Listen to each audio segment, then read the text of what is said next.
Olá, meus amigos, um dia de muita paz para todos nós. Hoje, exatamente 9 de junho de 2025, estamos nós reunidos para estudarmos a obra Cartas e Crônica, livro psicografado pelo nosso querido Chico Xavier, pelo espírito irmão X, que é o Humberto de Campos. Hoje nós iremos estudar a mensagem 35, intitulado Carta de um Morto. Mas vamos iniciar fazendo a nossa prece de gratidão. Pedir para o professor Valdeir fazer a nossa prece de gratidão.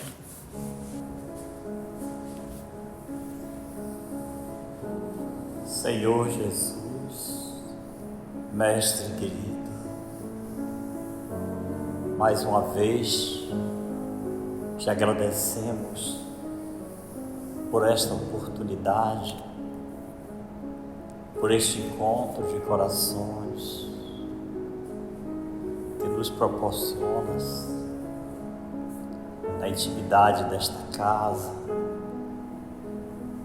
uma vez que muitos neste mesmo instante se encontram em turbulência, em inquietudes, passando por mil dificuldades, inclusive perecendo de fome. E nós estamos aqui em paz e harmonia, bafejados pela espiritualidade amiga. É mais uma oportunidade, Senhor, para refletirmos na brevidade da vida física, mas do quanto ela é importante e que muitas vezes desperdiçamos. Que possamos hoje, Senhor, bebermos com sofreguidão desta fonte que é a Tua mensagem amorosa através do nosso querido Humberto de Campos e nos descedentarmos, uma vez que somos espíritos imortais e precisamos desta vitalidade para efetivamente vivermos. Que assim seja.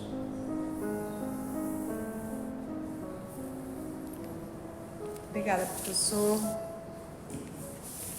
Então, vamos nós. Carta de um morto. Então, lembrando sempre que esse livro, Cartas e Crônica, é sempre Humberto de Campos respondendo a indagações que eram feitas, né? Então, aqui vamos ver mais uma indagação. Pede-me você, olha aí, alguém pediu, notícias do cemitério nas comemorações de finados, né? Então alguém, né, solicitou ali através do Chico para que perguntasse de Humberto de Campos sobre como ficava o cemitério nas comemorações do dia do finado. Porque nós sabemos que o período de finado, né, vai um número muito grande de pessoas. E existe aquelas sepulturas que estão também abandonadas, né? Então vamos ver aí o que o nosso Humberto de Campos traz em relação a esse período 2 de novembro. E como tenho em mãos a carta de um amigo, hoje na espiritualidade, endereçada a outro amigo que ainda se encontra na Terra, olha que interessante. Então é como se fosse assim, vamos supor, está eu, a Rondelli e a Janaína no mundo espiritual, tá? E eu faço um trabalho através do Chico Xavier psicografando. Então eu, Conceição, estou naquele trabalho de intercâmbio mais próximo aqui na Terra. Não sou espírito de luz, sou o espírito endividado que precisa continuar trabalhando, né? Então eu estou na posição daquele que tem um médium e que estou psicografando, né? Aí a Janaína chega comigo, né, e diz assim: Conceição, tu tá psicografando, né? Tu tá lá na Terra. Sim. Tu, por favor, leva essa carta para mim, para fulano. Olha que interessante. Então você me entrega a carta e diz: tá bom, Janaína, se der permissão eu vou levar. Então eu levo. Eu vou psicografar, mas na verdade eu estou replicando a carta que não é minha. Entende? Então é como se eu fosse o espírito, é médio do espírito, é médio do médio, né? Médio do espírito, porque ele está intercambiando. Ele é um intermediário, é um carteiro. E tem um médio que é outro carteiro também, né? Entendeu isso? Por isso é que ele diz aqui, olha. E como tenho em mãos a carta de um amigo hoje na espiritualidade, endereçada a outro amigo que ainda se encontra na terra, acerca do assunto, ou seja, finado, dou-lhe a conhecer, com permissão dele, desse amigo que entregou a carta, entendeu? A missiva, ou seja, a carta que transcrevo. Então, ele vai transcrever. A carta é dele? A carta é de Humberto de Campos? Não, ele está transcrevendo uma carta que ele recebeu do mundo espiritual, entendeu? E o que acontece? Quando a gente fala de o mundo espiritual conversar com o mundo físico, usar um médio, utilizar um médio, achar um médio com essa capacidade é muito difícil. Então, tem espírito querendo conversar? Tem espírito querendo mandar? Tem. É fácil achar médio? Não.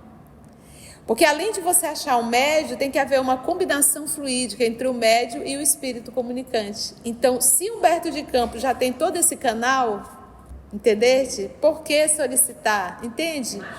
É muito mais fácil e muito mais rápido. Então, entrega para Humberto e Humberto já tem um trabalho com Francisco Cândido Xavier e materializa.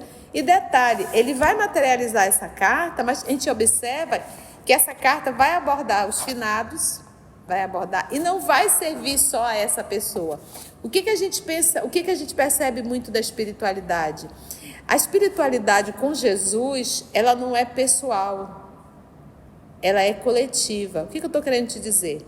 Quando Chico Xavier recebia aquelas cartas que era direcionada particularmente à mãe, mas aquelas cartas não atendiam apenas a uma mãe, atendia a várias mães. Então, imagina uma carta de um filho jovem que sofreu um acidente de carro. E se ali, naquele momento, tivesse 30 mães com essa condição, a carta que uma mãe recebeu consola as 30 que estão na mesma situação. Entende? Então, aqui essa mensagem fala do finado. Hoje, em 2025, a gente está aqui, ainda recebendo as flores dessa mensagem. Então, todo o trabalho da mediunidade com Cristo, ela é coletiva, ou seja, ela está para atender uma humanidade e não apenas uma pessoa. Por isso que foi permitido Humberto de Campos transcrever essa mensagem. Por quê? Porque ela serviu e serve de esclarecimento para todos nós. Então, quando a gente volta lá no século XIX, que nós vamos ver as mesas girantes, que nós vamos ver todo aquele trabalho da espiritualidade, o trabalho que a espiritualidade teve para aguardar o tempo, tudo aquilo ali tinha um propósito. Qual era o propósito? Coletivo. Hoje o Espiritismo está aqui, entende? Então, tudo que é mediunidade com Jesus, ela não é particular, ela está sempre para atender o coletivo. Vocês entenderam isso? Entendeu?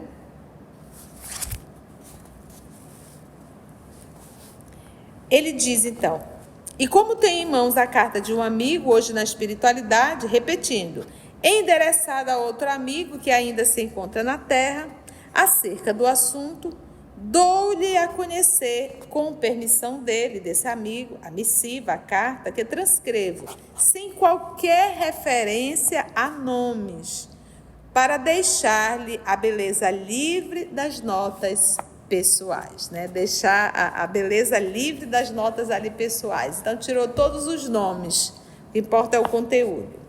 Eis o texto em sua feição pura e simples. Então, a partir de agora, vamos ler o texto que Humberto transcreveu. Abre aspas. Meu caro, você não pode imaginar o que seja entregar à terra a carcaça hirta no dia 2 de novembro. Verdadeira tragédia para o morto inexperiente, porque ele foi sepultado dia 2 de novembro, dia dos finados, com o cemitério lotado. Olha que experiência. Eu me recordo da minha infância, nós tínhamos um vizinho que o apelido dele era Defunto. E todo mundo, só a esposa que chamava ele de Dico, que era Francisco, chamava Dico. Mas todo mundo só chamava Defunto e ele respondia assim, eu achava até que era um nome interessante, né? Seu defunto. E ele respondia. Porque ele nasceu dia 2, dia do finado, né?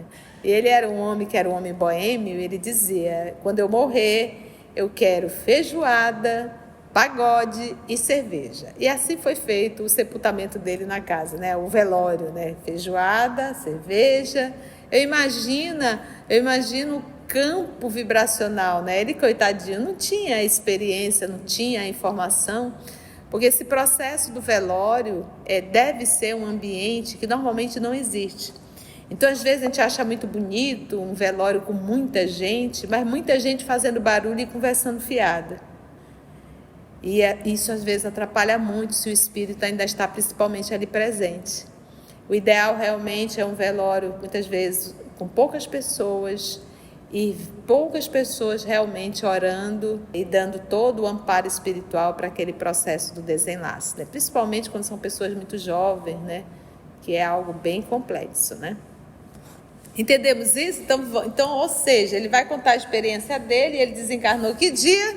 2 de novembro. Vamos dizer, verdadeira tragédia para o morto inexperiente. Por que o morto inexperiente? Ele não tinha absolutamente nenhuma ideia do que era desencarnar. Alguém tem, olha, se você for um estudioso da espiritualidade, você tem uma leve noção, né? E se você é espírita, você tem toda uma noção. Não é o fato de ser espírita, é o fato de estudar a doutrina espírita. Porque você pode ser só um frequentador en passant. Você nunca estudou uma obra de André Luiz, nunca estudou as obras de Emmanuel, nunca estudou a obra básica, vai ficar se debatendo também. Vai ser como ele diz aqui, um morto inexperiente. Lembrar-se-á você de que o enterro de meu velho corpo, corroído pela doença, realizou-se ao crepúsculo, quando a necrópole enfeitada parecia uma casa em festa. Achava-me tristemente instalado no coche fúnebre, montando guarda aos meus restos, refletindo na miserabilidade da vida humana. Ou seja, ele acompanhou o sepultamento, contemplando de longe minha mulher e meus filhos, que choravam discretamente num largo automóvel de aluguel. Meditava naquele antigo apontamento de Salomão, abre aspas, vaidade das vaidades, tudo é vaidade, fecha aspas. Quando, à entrada do cemitério, fui desalojado de improviso.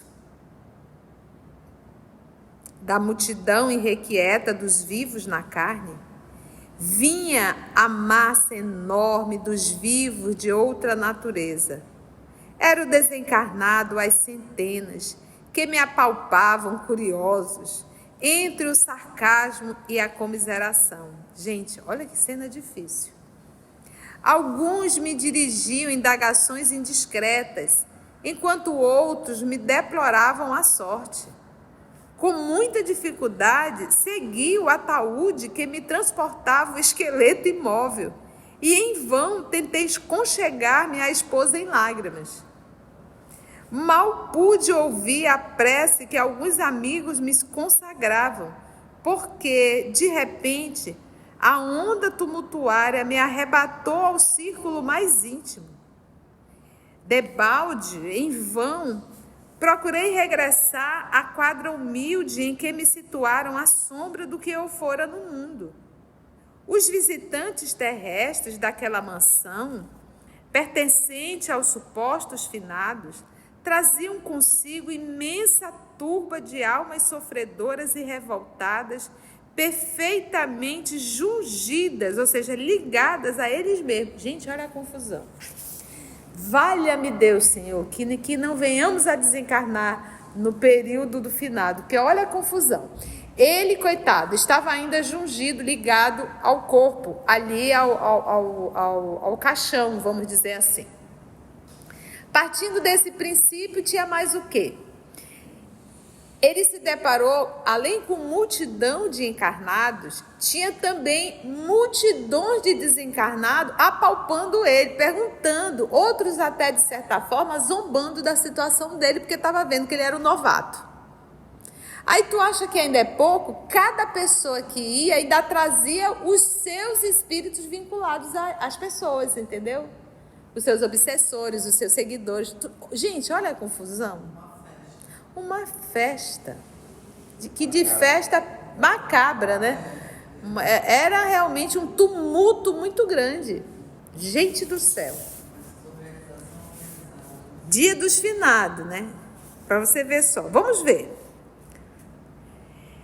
Os visitantes, vou repetir, os visitantes terrestres daquela mansão, os visitantes terrestres, os encarnados, pertencem aos supostos finados. Mas o que acontecia? Eles traziam consigo imensa turba de almas sofredoras e revoltadas, perfeitamente jungidas a eles mesmos, que são os processos obsessivos.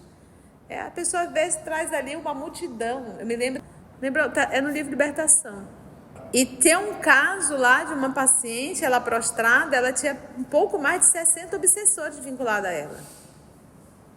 Então você para pensar que às vezes a pessoa tem 5, 6, eu me lembro de um colega que dizia, eu acho que eu estou com um obsessor. Aí dizia, que felicidade a sua, só um. Né? Então, cada um aqui trazendo os seus. Continuando. Muitos desses espíritos, agrilhoados aos nossos companheiros humanos, gritavam ao pé das tumbas, contando os crimes ocultos que os haviam arremessado à vala escura da morte. Outros traziam nas mãos documentos acusadores, clamando contra a insânia de parentes ou contra a venalidade de tribunais que lhes haviam alterado as disposições e desejos. Imagina, a pessoa simplesmente vai e coloca tudo, olha, eu quero assim, eu vou deixar isso para fulano, isso para Beltrano, deixando ali o testamento, e simplesmente os familiares vão lá requerer e o juiz acaba mudando tudo. E as criaturas ainda estão ali chateadas e irritadas por terem feito isso. Já pensou? Gente, quanta confusão, olha. Pais bradavam, gritavam ali contra os filhos. Filhos protestavam contra os pais. Muitas almas, principalmente aquelas cujos despojos se localizavam nos túmulos de alto preço, penetravam a intimidade do sepulcro e de lá desferiam gemidos e soluços aterradores, buscando inutilmente levantar os próprios ossos, no intuito de proclamar aos entes queridos verdades que o tímpano humano detestava ouvir. Gente, que doloroso. Muita gente desencarnada falava acerca de títulos e depósitos financeiros perdidos nos bancos, de terras desaproveitadas, de casas esquecidas, de objetos de valor e obras de arte que lhes haviam escapado às mãos, agora vazias e sequiosas de posse material. Mulheres desgrenhadas clamavam vingança contra homens cruéis, e homens carrancudos e inquietos vociferavam, gritavam ali contra mulheres insensatas e delinquentes. Talvez porque ainda trouxesse comigo o cheiro do corpo físico, muitos me tinham por vivo ainda na terra, capaz de auxiliá-los na solução dos problemas que lhes escaldavam a mente, e despejavam sobre mim alegações e queixas, libelos, e testemunhos. Daí eu pedi a ajuda dele, achando que ele estava vendo. Gente, vocês estão entendendo a confusão? E tudo isso porque é dia 2, dia do finado. Para você ver o que é, né? Lembra que eles estão perseguindo os encarnados. É como se fosse assim. Você tem os seus obsessores, que está ligado a você. Como você foi para lá e teve um alto número de encarnados lá, cada um levou os seus séquitos. Há uma dispersão, mas isso não quer dizer que não tenha espíritos no cemitério, tem constantemente. Nesse dia aqui houve um acúmulo maior, uma concentração. Porque as pessoas que vão visitar, eu vou para o cemitério visitar fulano, de certa forma é uma evocação. E nós sabemos que temos pessoas que realizam isso muitas vezes só para dar satisfação a uma sociedade. Só para fazer de conta. Mas às vezes foi um péssimo filho, um péssimo esposo, um péssimo irmão. Às vezes até roubou, desviou e está ali com a cara mais lavada achando que... Entendeste? Então eles não conseguem perdoar. Está ali revoltado, perseguindo. Vê aqui alguns casos que ele diz que os espíritos adentram nos túmulos e tentam trazer os ossos de volta. Deve ser uma cena assim terrível, né? Observei que os médicos, os padres e os juízes são as pessoas mais discutidas e criticadas aqui. Médicos, padres, juízes, em razão dos votos e promessas, socorros e testamentos, nos quais nem sempre corresponderam à expectativa dos trespassados. Em muitas ocasiões, ouvi de amigos espíritas a afirmação de que há sempre muitos mortos obsidiando os vivos, mas, registrando biografias e narrações, escutando choro e pragas, tanto quanto vendo o retrato real de muitos, creio hoje que há mais vivos flagelando os mortos, algemando-os aos desvarios e paixões da carne, pelo menosprezo com que eles tratam a memória e pela hipocrisia com que eles visitam as sepulturas. Está vendo? Hipocrisia. Tamanhos foram meus obstáculos que não mais consegui rever os familiares naquelas horas solenes para minha incerteza de recém-vindo. E, somente quando os homens e as mulheres, quase todos protocolares e indiferentes, se retiraram, é que as almas terrivelmente atormentadas e infelizes esvaziaram o recinto, deixando na retaguarda tão somente nós outros, os libertos em dificuldade pacífica, e fazendo-me perceber que o tumulto no lar dos mortos era uma simples consequência da perturbação reinante no lar dos vivos. E a gente não para pensar. A gente não para pensar. A gente vai ao cemitério, mesmo nós espírita, e a gente não se atenta para esse mundo paralelo. Nós não nos atentamos para o respeito com aquelas pessoas que ali estão, né? Às vezes com piadinha, conversinha, e até mesmo orar por aqueles que ali estão, né? Eu me recordo que há um tempo atrás eu fui ao túmulo de a mãe de uma amiga, e a amiga estava junto, né? E ela disse, faz uma prece, Conceição. Eu fechei os olhos, fiz uma prece. E ela chorou, assim, tão emocionada, né? Assim, não digo emocionada, estava triste, um choro triste, que eu comecei a chorar também, né? Digo, puxa vida, ela está tão emocionada, né? Quando eu abri os olhos, a pessoa com os olhos seco, olhando para mim, disse assim, bora, Conceição, que vai chover. Aí eu disse, ela não estava chorando, né? Então a gente ouviu, né? É difícil eu ouvir assim dessa forma, né? Bem nítido mesmo, mas não era ela. Talvez a mãezinha ou alguém que estava ali por perto que se sensibilizou, né? A gente vê a necessidade e o poder da oração que devemos sempre fazer e lembrar sempre das pessoas que desencarnaram, por mais que a gente não morra de amor por aquelas pessoas, mas a gente sempre lembrar com respeito e sempre elevar o pensamento em oração. Apaziguado o ambiente, todo mundo foi embora, o cemitério pareceu-me um ninho claro e acolhedor, em que me não faltaram braços amigos, respondendo-me às súplicas, né? O que está acontecendo, como é que eu faço, né? Imagina, né? E a cidade em torno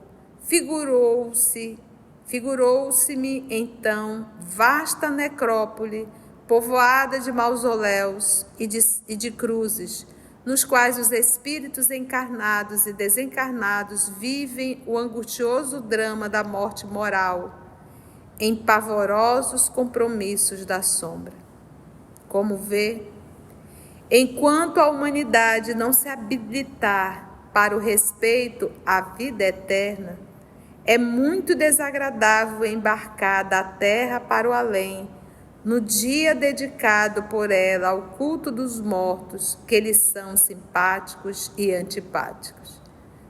Peça a Jesus, desse modo, para que você não venha para cá num dia 2 de novembro. Qualquer outra data pode ser útil e valiosa, desde que se desagarre daí, naturalmente, sem qualquer insulto à lei. Olha que lindo. Que se desagarre daí naturalmente, né? O processo do desenlace normal, sem qualquer insulto à lei divina. Rogue também ao Senhor que, se possível, possa você viajar ao nosso encontro num dia nublado e chuvoso, porque, tratando-se de sua paz, quanto mais reduzido o séquito no enterro, será melhor. E porque o documento não relaciona outros informes, por minha vez, termino também aqui, sem qualquer comentário. Aí, esse final já é Humberto de Campos. Olha, gente, a partir de hoje, um novo pedido. Senhor, que não seja no finado. Senhor, que caia uma chuvazinha. Porque ficou bem claro aqui que o tumulto atrapalha. E que o número reduzido acaba tornando muito melhor o processo do desenlace. Eu me lembro da experiência com a minha mãezinha, ficou só nós duas dentro da sala. No momento do desenlace dela, só nós duas. Nem enfermeiro, nem técnico, todo mundo saiu nesse horário. Foi impressionante. Então, a gente vê a necessidade e do trabalho da espiritualidade naquele momento, o desenlace, né? E assim se é. Então, às vezes a gente acha, aquilo que eu falei no início, a gente acha legal, nossa, tinha tanta gente no enterro. E hoje, particularmente, eu particularmente acho muito melhor você nem abrir o caixão, sabe, deixar ele aberto, exposto. Eu fui para um recente velório, a filha chegava no corpo da mãezinha, aí acarinhava, mãezinha, e eu digo, poxa, é para acabar, né? E aí eu chamei ela no particular, ela é espírita, faz parte do EOS, é uma pessoa que eu tenho todo um acesso. Eu disse, minha filha, não faça isso. Se a sua mãe estiver ligada ao corpo, você chama ela ao corpo novamente. Agora é hora de oração, que dê força, ampare sua mãezinha, mas não fique chamando sua mãezinha desse jeito, porque você vai perturbar esse processo de desenlace da sua mãezinha. E ali o corpo ali exposto, né? Então seria muito melhor que a gente deixasse aquela urna fechada ali, só aquela partezinha. Hoje tem pessoas que fazem, né? Deixa fechado, coloca a foto da pessoa ali. Acho que o próprio Divaldo fizeram isso, ficou todo fechado, colocaram ali a foto. Porque, queira ou não queira, é um processo que a gente sabe que não é rápido, o desenlace é um processo complexo e que, infelizmente, as pessoas não têm consciência quando vão ao velório, né? E muito menos ao sepultamento. Então, é um processo realmente de muita oração, de muita introspecção e de muito respeito, né? Foi bom? Que bom, que mensagem gostosa, né? Simples, como disse Humberto de Campos, mas bem direta. Se você chegou até aqui o final, deixa seu comentário. É muito importante a gente poder ler o teu comentário. Não esqueça de curtir para que possa divulgar a página, dar o seu like, né? E, se possível, faça a sua inscrição no nosso canal e toca o sininho. Porque quando você toca o sininho, o YouTube avisa para você quando o EOS publicar um novo estudo. Então, receba um grande abraço da família EOS Manaus. Antes de orarmos em agradecimento, Vamos ouvir algumas considerações da tia que destacamos neste estudo para a reflexão dos ensinamentos. Vamos aos destaques da tia? Achar um médium com essa capacidade é muito difícil. Então, tem espírito querendo conversar? Tem espírito querendo mandar? Tem. É fácil achar médium? Não. Porque além de você achar um médium, tem que haver uma combinação fluídica entre o médium e o espírito comunicante. Todo o trabalho da mediunidade com Cristo, ela é coletiva, ou seja, ela está para atender uma humanidade e não apenas uma pessoa. Por isso que foi permitido Humberto de Campos transcrever essa mensagem. Por quê? Porque ela serviu e serve de esclarecimento para todos nós. Porque esse processo do velório deve ser um ambiente que normalmente não existe. Então, às vezes, a gente acha muito bonito um velório com muita gente, mas muita gente fazendo barulho e conversando fiada. E isso, às vezes, atrapalha muito se o espírito ainda está principalmente ali presente. O ideal, realmente, é um velório, muitas vezes, com poucas pessoas, e poucas pessoas realmente orando e dando todo o amparo espiritual para aquele processo do desenlace, né? Principalmente quando são pessoas muito jovens, né? Que é algo bem complexo, né? Isso não quer dizer que não tenha espíritos no cemitério, tem constantemente. Nesse dia aqui houve um acúmulo maior, uma concentração. Porque as pessoas que vão visitar, eu vou para o cemitério visitar fulano, de certa forma é uma evocação. E nós sabemos que temos pessoas que realizam isso muitas vezes só para dar satisfação a uma sociedade, só para fazer de conta. Mas às vezes foi um péssimo filho, um péssimo esposo, um péssimo irmão, às vezes até roubou, desviou e está ali com a cara mais lavada achando que... Entendeste? Então eles não conseguem perdoar. Está ali revoltado, perseguindo. E a gente não para pensar. A gente não para pensar. A gente vai ao cemitério, mesmo nós espírita, e a gente não se atenta para esse mundo paralelo. Nós não nos atentamos para o respeito com aquelas pessoas que ali estão, né? Às vezes com piadinha, conversinha, e até mesmo orar por aqueles que ali estão, né?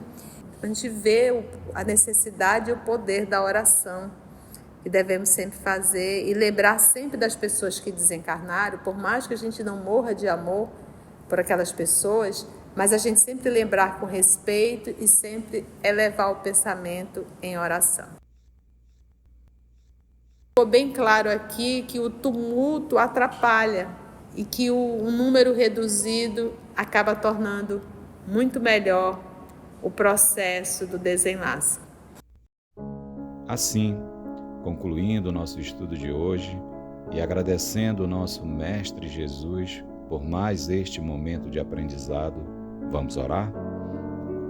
E assim, meus amigos, agradecemos a Deus, nosso Pai, por mais uma oportunidade que nos foi dada de estudo e de reflexão, em que mais uma vez a espiritualidade amiga nos informa sobre todo esse mundo espiritual, as influências, as interferências, mas principalmente o respeito que devemos ter por todos aqueles que já retornaram à pátria espiritual. Muito obrigada, Senhor, e te pedimos perdão se alguma vez fizemos ou fazemos algum comentário que venha a desagradar os nossos irmãos que retornaram à pátria espiritual. Graça te damos, Senhor, que assim seja.